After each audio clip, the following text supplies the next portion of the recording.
How's it going, guys, and welcome back to another Operator Mastery. Today we are going through Amaru and everything you're going to need to know to get into Amaru and how to play her better if you already do play Amaru. So we're going to start out the basic things. We're going to have some gameplay in the background as requested by you guys. So it's going to go best loadout, then we're going to talk a little bit about playstyle, and then I'm going to go into the custom game, of course, how we usually do it. I'm not going to do a custom game the entire time this time. Let me know how you like this platform more or less, because we're not going to have as much custom game gameplay, but we are going to have normal gameplay and actual in-game footage, which I think is what you guys want to see. According to our last comment section and stuff, seems like you guys want to see in-game stuff a little bit more than you want to see custom game stuff. So without further ado, we're going to go into Amaru, the ability of the Gara hook. We're going to go over everything about that, but first I want to go over the loadout and what you need whenever you are picking a loadout for Amaru. So your primary options, you have the choice between the Great G8A1 and then the Supernova. So G8A1 is the obvious choice there. The other one's just a shotgun. For this operator in specific, I like to run holographic a lot. I like holographic on a lot of operators, but on this operator in specific, I like it a lot because you're usually put into very fast situations where you need to react very quickly. And if you have the ACOG up, you kind of get over zoomed in, especially with Amaru, where you're usually playing a more fast-paced gameplay. As for the secondary, you could either go with the ITA-12S, which is the shotgun, or the SMG-11. We love the SMG-11, so I personally like to go with the G8A1 and then the SMG-11 as the secondary gun. SMG-11 is really good, really good at close range quarters, just once you get that recoil control down. If you do want to go the shotgun SMG-11, that would also work, the Supernova SMG-11 combo. And personally, I think for most tiered players, mid-tiered players, go with the G8. That's the safest gun in the game. It has 50 plus bullets. It's a really good gun, and then the SMG-11 is great for close range. As for the gadget, you have the Claymore or the stun. I mean, stun is a good option here, but Claymore, as I'm going to show you guys in the custom match, can be pretty useful if you're doing a pre kind of rush plant. Either one's going to work for you, but Claymore for me personally with how I play Amaru. So as for her ability, the grappling hook, the Gara hook, this gives her the best mobility in the game. No one even comes close to her when you talk about mobility versus mobility. She can go anywhere very quickly. She can grapple through windows, she could grapple through hatches, and she can grapple on top of roofs to get lines of sight. I'm going to show you some examples on border here soon, but before we get into the custom match, I kind of want to talk a little bit more about play style and how to play it. So the grappling hook obviously gives you so much mobility, but it usually means with that comes kind of entry fragging. That doesn't mean just grappling into sight and just trying to get kills. It's more so getting entry kills. It doesn't mean you have to fly into sight like how most Amaru mains actually play. And it doesn't mean the only way you could get to where you need to go is by grappling. Obviously, you want to use the grappling hook if you're using Amaru, but you also are a 2-speed 2 armor, so you have plenty of speed to at least get around and a very capable weapon with the G8A1. So ever since the newest update or this newest season, they kind of reworked Amaru and how it breaks through windows. It only breaks through windows and doesn't actually break the barricade whenever you hit the grapple. So it's a little bit more surprising for the defenders whenever you come in flying. And as for things that can block Amaru, you can't go through castled armor panels. That's one thing about Amaru. You can't go through those castle barricades. You also can't activate the Gara hook while you're actually falling. So it's not like a catching device. No Spider-Man web type things. The hook has a limitation though. You can only go from 15 meters away, which is actually pretty large, but just know that you can't go straight F spawn and just hit 50 and go straight to the rooftop or straight to a window. She travels at a speed of 7.5 meters per second. Not that that really matters, but it's just a fun fact, I guess. And finally, before we get to the custom match, the hook only has 4 uses and there's an 8-second cooldown between each use. So that's important to know. Those are just some facts that you're going to want to know. That 8-second cooldown is pretty large, so usually you don't have to use multiple grapple hooks anyways. You're usually only using 1 or 2 at most, so that shouldn't be too big of a deal. So let's go into border so I can show you some examples of what I've been talking about in a actual gameplay. So now for the custom game part, I just want to showcase a few things. It's just how this isn't just a rushing operator, and it's used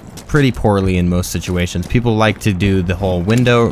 They just like to find a window and go full speed into it like this and just come in hot and just spray at everything, right? And pretend like that's the site, right? People just go in hot, spray at the site, and they wonder why. They die and wonder why Amaru's not as good as she can be. Now, there's a few things that you need to take into account. First of all, it's not a full-blown rushing operator and doesn't have to be. Second off, it could be used for other ways to get places way faster. For example, when you're spawning on this, I was shown this a few days ago or whatever with Amaru on this map, this specific map. This is something you can use literally today, tomorrow, whenever you want to play this game, you could use this once you get this map. You come straight up towards this area, just rappel straight in, and then you can check right into the square area, bottom square, top square. You could see instantly while people are still rotating in the pre-round phase, because you can get up here and within 5-6 seconds you're already in and looking up into where sight would be. So that's one example. That's not a rushing example, but that is a way to easily become a entry fragger. And at the end of the day, I think Amaru really is a entry fragger no matter how you look at it. But that also doesn't mean that she has to be a entry fragger. For example, there are a lot of different ways to go about this. Now, the way I see a lot of people doing it is they go straight over here and they rappel right into sight. Pretend like the sight is in the normal armory room up here. So if it's in that sight, people will quite literally Amaru through this window that I'm shooting, and they will end up in sight and probably die or maybe get a kill. I don't know if you could really actually have a successful attack like that. But a better way might be to go through a hatch, to have a pre-round setup for yourself and just go through the entire process. For example, here, if you were on your pre-round drone stage, I would recommend you keep your drone somewhere. Try to keep it safe up in here. Go over here, right? This could be for any map, any site with a hatch, any single one, any single map. But for example, if you have your drone set up just sitting in armory lockers, like something like this, right? You could, in theory, not so much rush, but just go through as you normally would. Go through a full series of ways to do this. Obviously, this one kind of takes you to go through here, but you could go up hatches. So for example, if you had a teammate droning you, which is even better way to do this, if you got to this point, you have your teammate droning you, telling you where people are. Maybe someone's half wall, maybe someone is in the sandwich here, over here, and maybe someone's in this back corner. Maybe someone's in archives, whatever it might be. There are two hatches here, but I'm going to use this one as for an example right over here. And once you have those callouts, you go straight through and you are full guns blazing. You don't want to just swing through a window though in the first 5 seconds, because that is very obvious. Going through a hatch though in here, well, you have a lot of different ways that you could go about this. Another way would be coming through this hatch over here. So for example, you have your whole team. This is a team way to use Amaru. You have your whole team set up on the east balcony and on the ventilation system, which is out there. And you come in with the diffuser. You come in here and you try to get a plant off. If you could get a plant off and they don't expect it, you do it really, really quickly, right? They don't expect it. Once you get this kill, you jump back down here, you set your claymore, and you have eyes on the diffuser while your team controls the ventilation, little balcony over here, and controls the east balcony. So that is one rushing strategy. That is two strategies for one site. I'm just telling you that right now. That is two strategies for one site that don't involve full out rushing, which is an amazing thing that a lot of people just don't understand with Amaru. It does not have to be a straight up rushing op. The problem I think a lot of people see is when they see Amaru being played, they think, okay, he's going to die in the first 3 seconds as he swings through a window and just gets shot in the head. Because if I were to come up here and do that rappel straight into this door, straight into this window, if I were to come up here, do a rappel straight into this window, my likelihood of dying is very high, because first of all, I doubt that I pre-droned. I doubt that I actually set a drone up in sight somewhere to watch over where I'm coming in.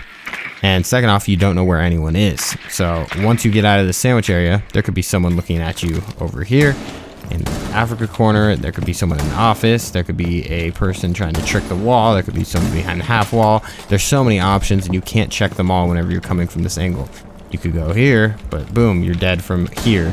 You go here, then boom, you're dead from there. So the likelihood of you actually having a successful round and not just getting a kill and getting traded off is very, very slim. But hopefully that kind of showcased a actual example here in a custom game. I like this new format that I'm going with here, where it's more of a, I go through the actual operator with some gameplay in the background. That's what you guys wanted to see. You guys wanted to see actual in-game play. I'm gonna do that on my stretched normal resolution, so sorry if you guys don't like that stretched resolution, but I'll do the custom game in this, but I prefer actually playing against real people with a stretched resolution. It's just personal preference for me, and I can't really play without it at the moment. So I'm gonna be sticking with the stretched for now.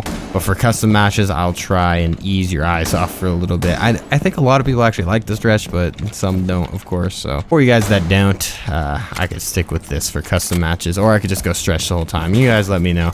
But that is Amaru. That is my operator mastery guide for Amaru. If you enjoyed this and you enjoyed this format, leave a like. Let me know what you thought about it, and I will see you guys in the next operator mastery, which will be next week, once a week, and I'll see you in the next one. Peace out.